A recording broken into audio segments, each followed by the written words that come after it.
नमस्कार दोस्तों, आप सभी का स्वागत है। दोस्तों पीटीटी की जो 8 अगस्त को एग्ज़ाम हुई थी फ़िलहाल, उसका आंसर की दे रहे हैं। आपने कितने प्रश्न सही किए हैं, तो इस वीडियो को पूरा देखिए। सारे प्रश्नों का समय बेस है। तो पहला प्रश्न है, किस स्टेडियम का नाम नरेंद्र मोदी किया गया? जी हाँ, एक प्रश्न ये था, किस स्टेडियम का नाम नरेंद्र मोदी किया गया? तो स्टेडियम 24/2021 को किया गया था। अगर आपने ये वाला ऑप्शन किया है तो आपका प्रश्न राइट होगा। जी हाँ। अगला प्रश्न था, आमेर का विलय राजस्थान में कब हुआ? हाँ, आमेर का विलय राजस्थान में कब हुआ? अगर आपने 1956 किया है तो आपका प्रश्न राइट होगा। अगला प्रश्न देख लेते हैं, ख्वाजा मोइनुद्दीन चिश्ती का मकबरा किसने बनवाया? अगर आपने अकबर जहांगीर किया है किया है तो आपका प्रश्न सही होगा। और देखिए, ये प्रश्न भी पूछा था, तालचप्पर अभ्यारण्य कहाँ स्थित है? तालचप्पर अभ्यारण्य कहाँ स्थित है? अगर आपने चूरू किया है तो आपका प्रश्न सही होगा। अगला देख, सीरम इंस्टीट्यूट ऑफ इंडिया कहाँ स्थित है? जी हाँ, अगर आपने पुणे महाराष्ट्र किया है तो आपका आंसर सही होगा। जी हाँ। और अगला प्रश्न है, सबसे पहले वैक्सीन बनाने वाला देश कौन सा था? जी हाँ, ये प्रश्न भी देखिए आपका करंट से है। तो अगर आपने रूस किया है तो रूस है सबसे पहले वैक्सीन बनाने वाला। अगर आपने रूस किया तो बहुत अच्छा, आपका प्रश्न होगा राइट। अगला है, आईपीएल का पहला संस्करण किसने जीता? जो आईपीएल था उसका पहला संस्करण किसने जीता? राजस्थान रॉयल ने। अगर आपने राजस्थान रॉयल किया है तो आपका प्रश्न राइट होगा। अगला प्रश्न की ओर चलते हैं, भारतीय संविधान की 8वीं अनुसूची भारत की भाषाओं से संबंधित है। अगर आपने किया अनुसूची 22 भारतीय भाषाओं में तो आपका प्रश्न हो जाएगा राइट। अगला प्रश्न देख लेते हैं, 46वां संविधान संशोधन कब हुआ? देखिए, 46वां संविधान संशोधन कब हुआ? 2002 में। जो इसमें मौलिक अधिकार बनाया गया है, जो कि शिक्षा को मौलिक अधिकार बनाया गया था, तो ये 86 संविधान संशोधन में हुआ। अगला प्रश्न है, कोविड-19 सबसे ज़्यादा किस अंग को प्रभावित करता है? अगर आपने फेफड़ा किया है तो आपका राइट हो जाएगा। अगला प्रश्न आपका, बटनेर का दुर्ग कहाँ स्थित है? अगर आपने हनुमानगढ़ किया है तो आपका प्रश्न राइट है। जो नाहरगढ़ दुर्ग कहाँ स्थित है? नाहरगढ़ अगर आपने जयपुर किया है तो बहुत अच्छा, आपका आंसर सही होगा। नाहरगढ़ किया है तो। और अगला प्रश्न है, कुंभलगढ़ दुर्ग कहाँ स्थित है? देखिए, ये प्रश्न कुंभलगढ़ दुर्ग कहाँ से? अगर आपने राजसमंद किया है तो आपका प्रश्न सही होगा। Very good. अगला प्रश्न है, सर्व शिक्षा अभियान कौन से एसीटी में है? तो आपने 86 संशोधन का निर्देश में किया गया था। अगर आपने ये किया है तो आपका प्रश्न हो जाएगा राइट। अगला प्रश्न देख लेते हैं, नीति आयोग का अध्यक्ष कौन होता है? नीति आयोग का अध्यक्ष कौन होता है? जो कि प्रधानमंत्री होता है, जो वर्तमान में श्री नरेंद्र मोदी है।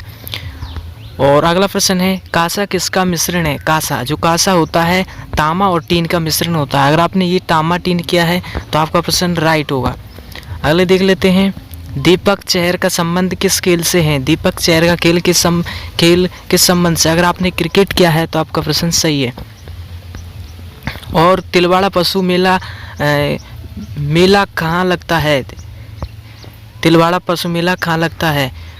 ये अगर आपने बाड़मेर किया है तो आपका आंसर सही हो जाए। देखिए, जो कि बीएसटीसी में पूछा था, पशुओं का मेला कहाँ लगता है, और ये इसमें अलग तरीके से पूछ लिया। उसमें ऑप्शन दिया था तिलवाड़ा और कई भी ऑप्शन दिए थे, तो ये वही प्रश्न को घुमा के इसमें दे दिया। अगला है, दिसंबर 2020 तक ऊर्जा उत्पादन कितना हो रहा है? तो इसमें आपने किया होगा 21,836 MW, तो आपका ये आंसर राइट हो जाएगा, सही हो जाएगा। तेजाजी का जन्म कहाँ हुआ? तेजाजी का जन्म कहाँ हुआ? अगर आपने करनाल किया है, करनाल में तेजाजी महाराज का जन्म हुआ, तो आपका ये प्रश्न सही हो जाएगा। पालीवाल ब्राह्मण द्वारा जल संचय को क्या कहते हैं? अगर आपने खडीन किया है तो आपका प्रश्न सही हो जाएगा। देखिए, एक अगला प्रश्न है, मुर्रा नस्ल है, मुर्रा नस्ल किसकी है? भैंस की। अगर आपने भैंस किया है तो आपका प्रश्न सही होगा। अगला प्रश्न है, नेशनल सुरक्षा सलाहकार वर्तमान में कौन है? अजीत डोभाल। अगर आपने ये किया है तो आपका प्रश्न सही है। अगला प्रश्न है, मयूर ध्वजगढ़ किस दुर्ग को कहा जाता है? जी हाँ, मयूर ध्वज किस दुर्ग को कहा जाता है? अगर आपने मेहरानगढ़ किया है तो आपका प्रश्न राइट होगा, मेहरानगढ़ किया था। अगला प्रश्न है मोतीलाल तेजावत का संबंध था, जो मोतीलाल तेजावत था उसका संबंध था किससे? एक ही किसान आंदोलन से, एक ही किसान आंदोलन से। अगर आपने एक ही किसान आंदोलन किया तो आपका प्रश्न राइट है।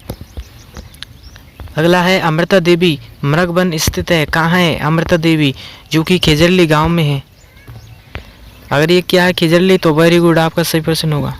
उड़न गिलहरी कहाँ पाई जाती है? जो पिछली गत वर्ष परीक्षा में पूछा गया था पीटीटी की में, तो ये सीता माता अभ्यारण्य में उड़न गिलहरी पाई जाती है।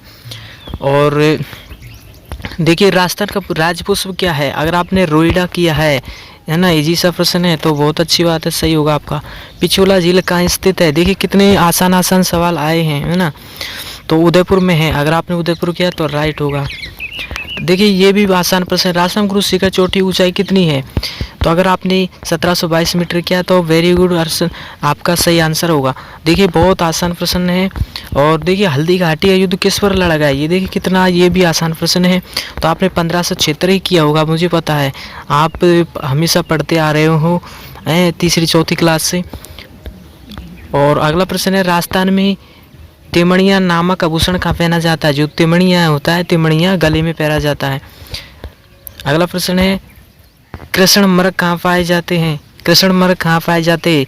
जो गत वर्ष यू की पीटीटी पेपर में पूछा गया था ये, तो ताल छापर अभ्यारण्य में पाए जाते हैं। राजस्थान के किस शहर में परमाणु ऊर्जा संचय स्थित है? तो चित्तौड़गढ़ में है। अगर आपने चित्तौड़गढ़ किया है तो आपका राइट होगा आंसर। मेक इन इंडिया का प्रतीक चिन्ह क्या है? मेक इन इंडिया का जो प्रतीक चिन्ह क्या है?